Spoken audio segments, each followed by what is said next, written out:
नमस्कार मित्रांनो, तुमचं परत एकदा स्वागत आहे तुमच्या आवडत्या चॅनलमध्ये, ज्याचं नाव आहे मॅथलेट. आज आपण फार छोटासा चॅप्टर आहे, 12वी बोर्ड, आपला Maharashtra state board of education, paper 2 mathematics. याच्यामध्ये हा शेवटचा चॅप्टर आहे, बायनॉमियल डिस्ट्रीब्युशन. तर बायनॉमियल डिस्ट्रीब्युशन एक्झॅक्टली आहे काय हे आपण आता बघूया, आणि मग आपले जे मेजर चॅप्टर्स आहेत ते आपण यानंतर बघूया. अगोदर हा छोट्या चॅप्टरने आपण सुरुवात करूया. तर बायनॉमियल डिस्ट्रीब्युशन, तर यामध्ये आपण मुख्य करून काय पॉईंट बघणार आहोत ते आपण बघूया. पहिला असेल बर्नॉलीज ट्रायल, त्यानंतर असेल binomial distribution, condition for binomial distribution and mean variance of binomial distributions. Okay, तर वन बाय वन आपण या सर्व गोष्टी बघणार आहोत. सर्वात अगोदर आपण बघूया बर्नॉलीज ट्रायल काय असते ते. ओके, तर सर्वात पहिल्यांदा आपण बघूया डिचोटोमस एक्सपेरिमेंट काय असतात. तर एक्सपेरिमेंट्स हा वेगळ्या प्रकारचे असतात. काही एक्सपिरियन्स ओपन एंडेड असतात, काही एक्सपिरियन्स हे नॉन ओपन एंडेड असतात. म्हणजे ज्या एक्सपेरिमेंटचा आउटकम हा मुख्य करून सक्सेस किंवा नॉट सक्सेस, फेल्युअर, ह्या दोनच कंडिशन्स जर याच्यामध्ये येत असतील, पहिला आहे सक्सेस आणि दुसरा आहे नॉट सक्सेस म्हणजे फेल्युअर. ओके, ज्या एक्सपेरिमेंटचे आउटकम हे फक्त दोनच असू शकतात, एक तर आहे success, otherwise failure, that is non success, अशा प्रकारच्या एक्सपेरिमेंट्सला आपण म्हणणार डिचोटोमस एक्सपेरिमेंट.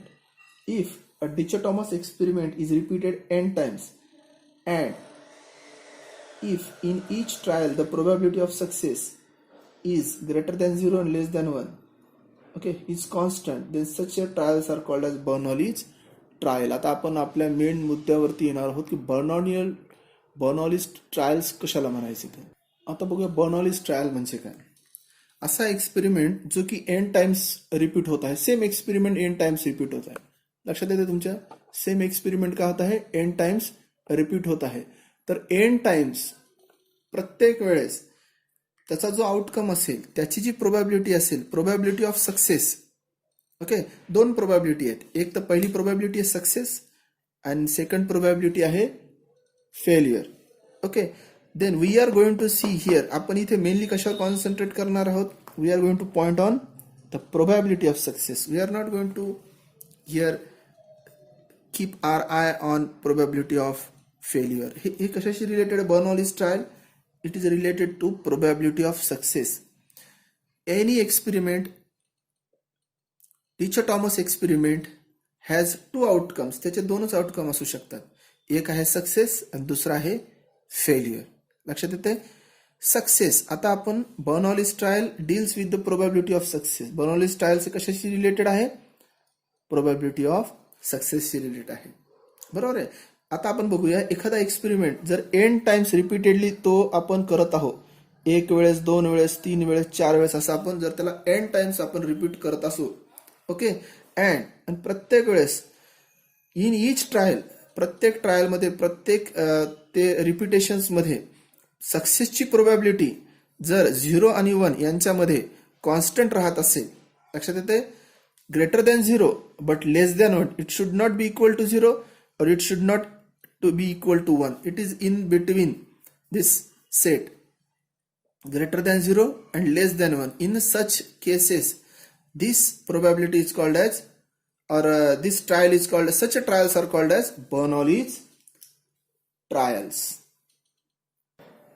बघा मित्रांनो, परत एकदा मी आता रिपीट करतोय की एक्झॅक्टली बायनॉमियल डिस्ट्रीब्युशन आहे काय. ओके, आणि पहिल्यांदा आपण बघितलं की बायनॉमियल ट्रायल्स, जोपर्यंत तुम्हाला बायनॉमियल ट्रायल्स लक्षात येणार नाही तोपर्यंत तुम्हाला बायनॉमियल डिस्ट्रीब्युशन लक्षात येणार नाही. बायनॉमियल ट्रायल म्हणजे काय, पहिली गोष्ट सिंपल आहे. पहिल्यांदा बघा, डिचोटोमस एक्सपेरिमेंट म्हणजे एनी एक्सपेरिमेंट, लाईक बघा आपण कॉइन टॉस करतो. ओके, आपण काय करतो, प्रोबॅबिलिटी डिस्ट्रीब्युशन मध्ये आपण बघितलंय, फार कॉमन असं एक्झाम्पल आहे, कॉइन टॉस करतो आपण. ज्यावेळेस कॉइन आपण टॉस करतो त्यावेळेस त्याचे दोनच आउटकम असतात, एक तर हेड येईल किंवा टेल येईल. जर एकच कंडिशन आहे, तो कॉइन हा शोले पिक्चर मधला नसायला पाहिजे. बरोबर आहे, कॉइन जर शोले पिक्चर मधला असला तर प्रोबॅबिलिटी 3 आहेत, आउटकम्स 3 असू शकतात, एक तर हेड, टेल किंवा मग कॉइन तो जयवीरूने जसा कॉइन टॉस केला होता तसा तो उभा राहिला तर आपण काही त्याबद्दल बोलू शकत नाही. पण आपल्या मॅथमॅटिक्समध्ये शोले पिक्चरचा कॉइन अलाउड नाही. ओके, तर आपण बघूया, जेव्हा आपण कॉइन टॉस करतो त्यावेळेस दोनच गोष्टी असतात. एक तर आउटकम हा हेड असू शकतो किंवा आउटकम हा टेल असू शकतो. जर आपण हेडशी रिलेटेड आउटकम येण्याचे सक्सेस जर आपण बघितलं, ओके, आपण जर कन्सिडर करत आहोत की probability of coming the outcome as a head येण्याचे सक्सेस, ओके, तर आपण एन टाइम्स जर तो एक्सपेरिमेंट रिपीटेड केला आणि प्रत्येक trial that probability of success is success, आपल्याला जे एक्सपेक्टेड आउटकमची प्रोबॅबिलिटी. आता प्रोबॅबिलिटी ऑफ सक्सेस म्हणजे कुणाचा सक्सेस बघायचा आहे. सक्सेस म्हणजे expected outcome. What? Expected outcome. आता तुम्हाला जर एक्सपेक्टेड आउटकम तुमचा टेलचा असेल तर तुम्ही प्रोबॅबिलिटी ऑफ सक्सेस तुमच्यासाठी टेल होणार. जर तुमचा एक्सपेक्टेड आउटकम हा हेडशी रिलेटेड असेल तर तुमची प्रोबॅबिलिटी ऑफ सक्सेस हा नंबर ऑफ टाइम्स हेड कॉइनच्या फेस साइडवरती अपिअर होत आहे ते तुम्ही बघणार. तर सक्सेसची प्रोबॅबिलिटी ही 0 आणि 1च्या मध्ये असेल, greater than 0 but less than 1. तर अशा टाईपच्या एक्सपेरिमेंटला म्हणायचं डिचॉटॉमस एक्सपेरिमेंट.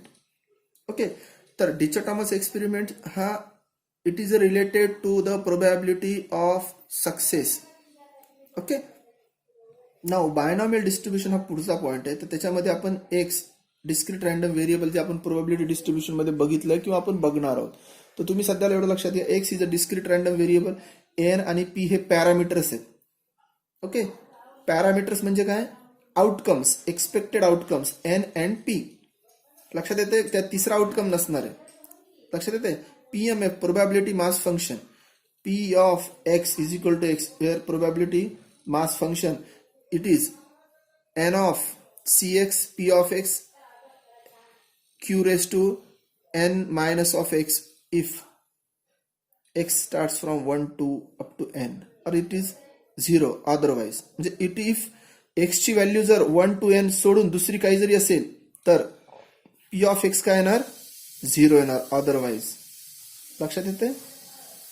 हां, तर याचा दोन गोष्टी लक्षात घ्यायचं. p of x is always greater than or equal to 0. Summation, आता ह्या प्रत्येक प्रोबॅबिलिटी इथे एका व्हॅल्यूसाठी एक पी ऑफ एक्स मिळणार. सपोज एक्स जर 0 असेल तर तुम्हाला पहिल्यांदा मिळणार इथे पी ऑफ 0 या फॉर्म्युल्यात टाकल्यानंतर. एक्स जर 1 असेल तर तुम्हाला मिळणार पी ऑफ 1. एक्स जर 2 असेल तर तुम्हाला मिळणार पी ऑफ 2. एक्स जर 3 असेल, 4 असेल, एन असेल, तुम्हाला मिळणार पी ऑफ एन. लक्षात येते? तर तुम्हाला असे discrete random variables P of probability of discrete random variables, okay, PMF तुम्हाला एन टाइम्स मिळणार. तुमचे जेवढे आउटकम्स तेवढे तुम्हाला पीएमएफ मिळणार. पीएमएफ म्हणजे त्या आउटकमची प्रोबॅबिलिटी.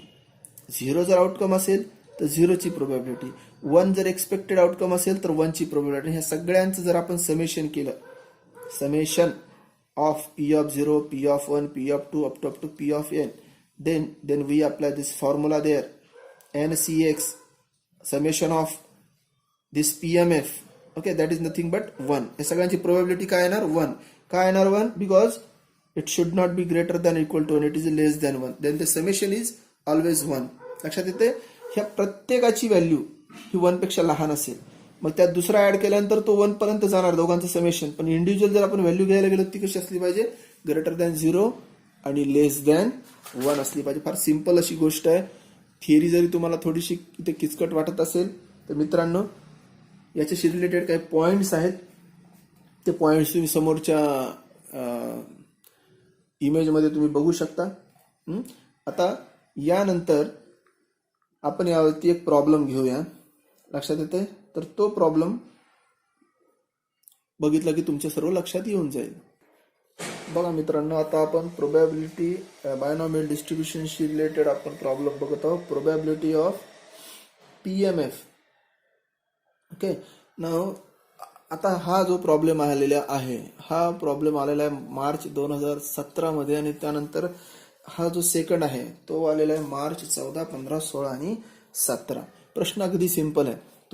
तुम्हाला हे जरी अवघड वाटत असेल रॅन्डम व्हेरिएबल, ओके, पॅरामीटर्स, हे सर्व गोष्टी तुमच्या ह्या एका छोट्याशा प्रॉब्लेममध्ये तुमचं सर्व क्लिअर. बायनॉमियल डिस्ट्रीब्युशन म्हणजे काय, ओके, त्याचं समेशन म्हणजे काय, समेशन म्हणजे त्याची ऍडिशन कशी करतात, ह्या सर्व गोष्टी तुम्हाला छोट्याशा प्रॉब्लेममधून तुम्हाला क्लिअर होणार आहेत. बघा बघा प्रश्न काय, पहिल्यांदा प्रश्न काय दिलेलं काय आपल्याला हे आपण बघायला पाहिजे.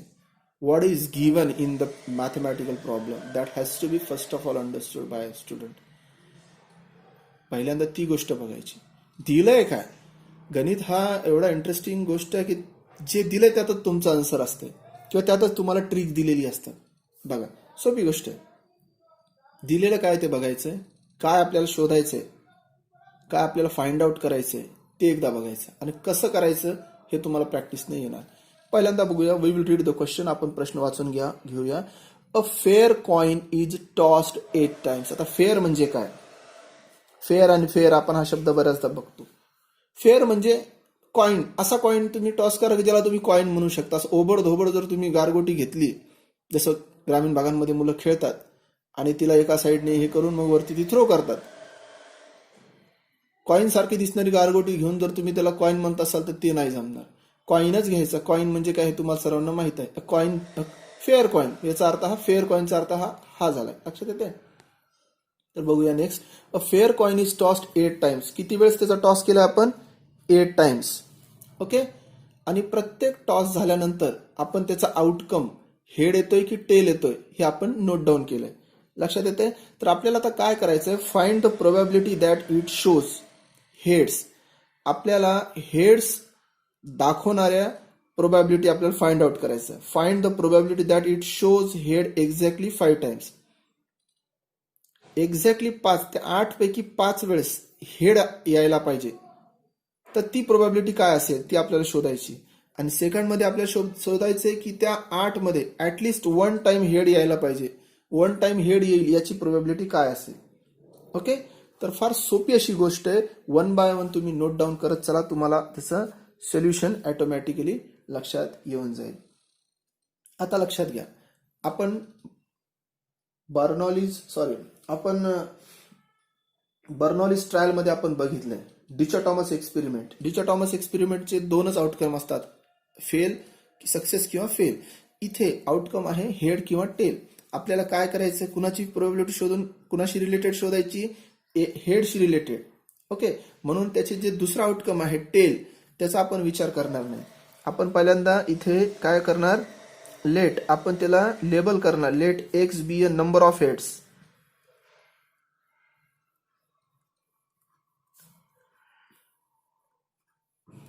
हे एक्स काय, it is a random variable. Random का म्हणलंय हे तुमच्या लक्षात येईलच, बरोबर आहे. एक्स काय दाखवतंय की number of heads in each trial. आता त्या हेडची प्रोबॅबिलिटी आपण पी ने दर्शवू. तर पी काय दाखवते,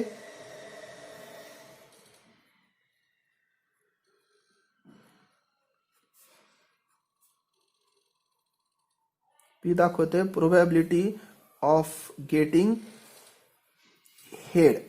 समजून घ्या, एक्स आपण हेडच का म्हणलो, कारण आपल्याला probability of head that shows exactly 5 times आपल्याला शोध. इथे जर टेल आला असतं तर आपण एक्स कुणासाठी डिनोट केला असता, टेल साठी डिनोट केला असतं. आता लक्षात घ्या, आपण जर कॉइन एक वेळेस टॉस केला तर हेड येण्याची शक्यता काय असते, एक तर हेड येईल किंवा टेल येईल. तिसरी गोष्ट येईल का, नाही येईल. म्हणजे हेड येण्याची प्रोबॅबिलिटी ही अर्धी आहे आणि टेल येण्याची प्रोबॅबिलिटी कशी आहे, अर्धी आहे. म्हणून probability of coming head in toss of 1 coin in 1 trial is 1/2. आलं लक्षात. मग आपण क्यू म्हणजे काय, प्रोबॅबिलिटी ऑफ कमिंग टेल. ती आपण कशी काढतो, 1 मायनस पी. हा फॉर्म्युला आहे, आपण लिहून दिलाय तुम्हाला, ओके. हा फॉर्म्युला आहे. मग इथे 1 ला 1 ॲज इट इज. पी म्हणजे काय, प्रोबॅबिलिटी ऑफ गेटिंग हेड, ती किती आहे, 1/2. मग क्यू सुद्धा आपलं काय आलंय, 1/2 आलंय. लक्षात आले तुम्हाला हे 2 गोष्टी. आपल्याला काय काय दिलेले ते आपण बघूया. आपल्याला पहिल्यांदा शोधायचं आहे एन, बरोबर आहे. एन म्हणजे काय, number of trials. What is an, number of trials. तो किती वेळेस झालाय, किती वेळेस आपण कॉइन टॉस केलंय, 8 वेळेस, म्हणून n ची व्हॅल्यू काय आली 8 आली. लक्षात येते. आता binomial distribution of random variable x, हे बघा binomial distribution of random variable x, त्याच्यामध्ये फॉर्म्युला असा असतो त्याचा NP. आता हे तुमच्या लक्षात येईल हे एक्झॅक्टली आहे का, सोपं आहे, काही गडबड करायची नाही, शांतपणे समजून घ्या. दिसायला जरी अवघड असेल तरी करताना फार सोपं आहे बघा. आलं लक्षात. याला म्हणायचं binomial distribution of random variable x. Binomial distribution of capital x, capital x काय दाखवतंय नंबर ऑफ हेड्स. ओके, हे बायनॉमियल डिस्ट्रीब्युशन. एन काय दाखवते किती वेळेस तो एक्सपेरिमेंट झाला, किती वेळेस ती क्रिया झाली, आणि पी काय दाखवते आपल्याला त्या क्रियेतनं काय अपेक्षित आउटकम आहे. बरोबर आहे, हे आपण इथे लिहिलंय. Okay, the PMF of X is given by, याला काय म्हणायचं the PMF of random variable x, म्हणजे प्रोबॅबिलिटी मास फंक्शन. लक्षात येते, म्हणजे सगळ्या आउटकम्सची ऍडिशन. पहिल्या एक्सपेरिमेंट मध्ये आलेला आउटकम P(1), दुसऱ्यात आलेला P(2), तिसऱ्यात आलेला P(3), या सगळ्यांची ऍडिशन. बरोबर आहे. हा formula P of capital x small x. Okay, that is a probability mass function. आणि त्याचा फॉर्म्युला काय एन, नंबर ऑफ टाइम्स तो एक्सपेरिमेंट झाला, NCX, म्हणजे हा एक्स दाखवतोय त्या एक्सपेरिमेंटची वारंवारता. पहिल्या वेळेस झाला असेल तर इथं 1 येईल, 2 येईल, 3 येईल, 4 येईल. P ऑफ एक्स म्हणजे NQ⁻n−x, हा फॉर्म्युला आहे. लक्षात घ्या. आपण हा फॉर्म्युला तुम्हाला मागे आपण इथे हा फॉर्म्युला तुम्हाला आपण लिहूनही दिलाय बघा अगोदरच्या शीट मध्ये. बघा P of X is equal to NCP⁻x Q⁻n−x. लक्षात येते, सोपी गोष्ट आहे. बघा आता नाव, बघा आता आपण ह्या व्हॅल्यूज इथे पुटअप करणार आहोत. बघा P ऑफ एक्स, एन ची व्हॅल्यू किती दिली आपल्याला 8, P⁻x Q⁻n−x, इथे ह्या व्हॅल्यू आपण पुट करायला पाहिजे. 8CX, P किती आहे 1/2. बघा Q किती आहे 1/2. बघा N-x, N किती आहे, किती वेळेस एक्सपेरिमेंट झाला 8 वेळेस. लक्षात येते. आता हा झाला PMF of x for the given problem. आता आपण घेणार पहिली कंडिशन. पहिली कंडिशन काय म्हणते, P म्हणजे एक्झॅक्टली 5 वेळेस हेड यायला पाहिजे.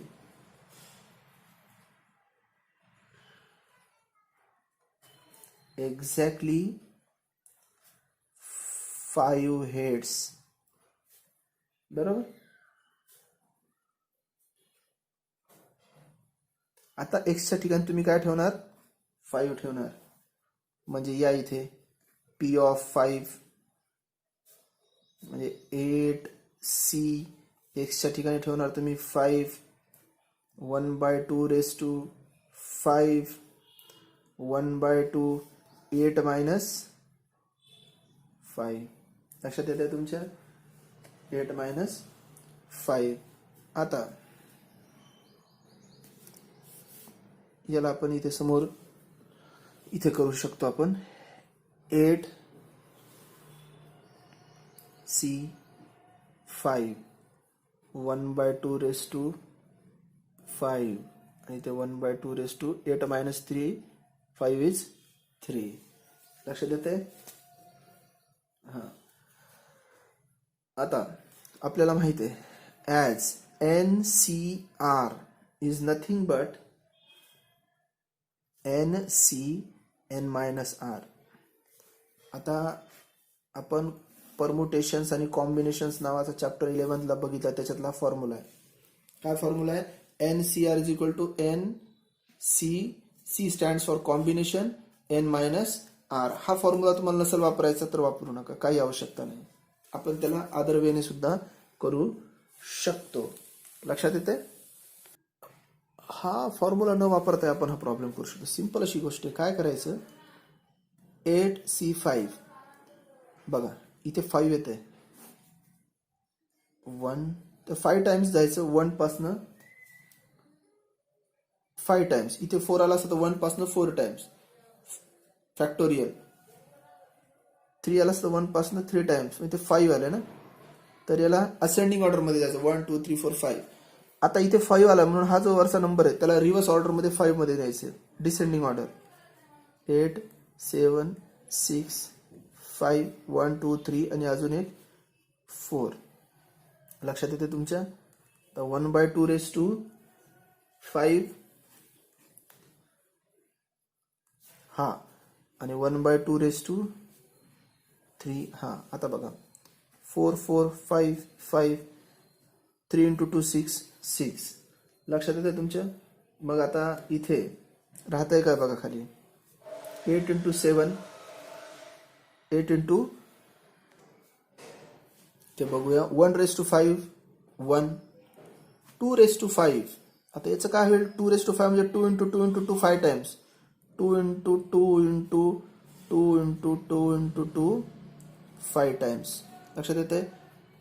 1 का नाही घेतलं, कारण 1 इंटू 1 इंटू 1 5 टाइम्स ते आपण घेऊ, कारण ते तेच येणार आपल्याला माहिती आहे. 1 into 1 n time it will come 1. इथे 1 रेस टू 3 1 इंटू 1 इंटू 1. इथे 2 रेस टू 3 2 इंटू 2 इंटू 3. आता आपण बघूया 2 इंटू 2 इंटू 2 इंटू 2 4 4 इंटू 2 8 आणि हा 8 कॅन्सल झाला. राहते का खाली बघूया आपण. न्यूमरेटर मध्ये राहतोय 7 2 इंटू 2 इंटू 2 2 इंटू 2 4 4 इंटू 2 8 आणि 8 into 2 16 16 into 2 32.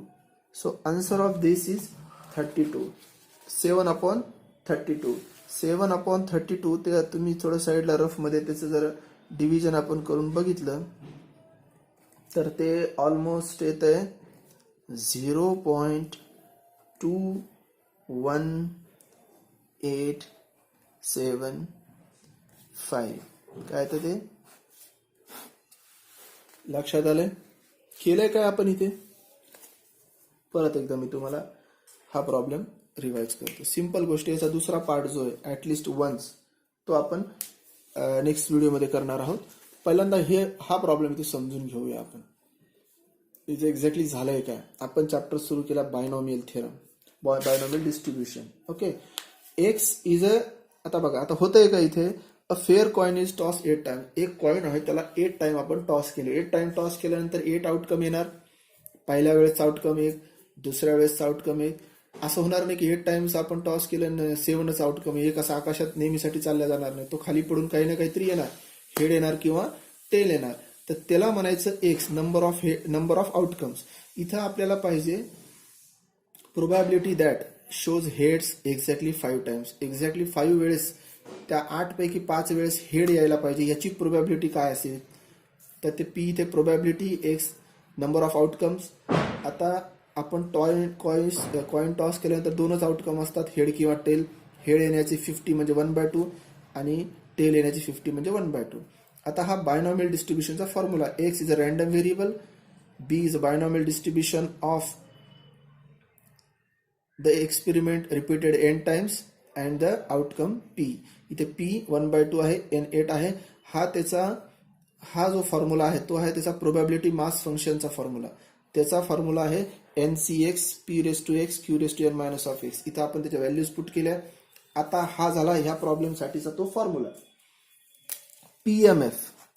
This is a PMF of given random variable x. PMF of x. आता त्यात त्यांनी कंडिशन टाकली की ह्या x मध्ये एक्झॅक्टली 5 वेळेस x यायला पाहिजे. आला लक्षात. म्हणजे हा स्मॉल x जो दिसतोय इथे काय यायला पाहिजे, हेड 5 वेळेस यायला पाहिजे. म्हणून इथे जिथे जिथे x दिसतो तिथे तिथे आपण 5 पुट केले. लक्षात येते. आणि हे तुमच्या समोर त्याचं आन्सर आपण ठेवलेलं आहे. आता याचा जो सेकंड पॉईंट आहे तो मी पुढच्या व्हिडिओमध्ये घेतोय. नाही कळलं तर परत तुम्ही मला कमेंट करू शकता खाली. थँक्यू.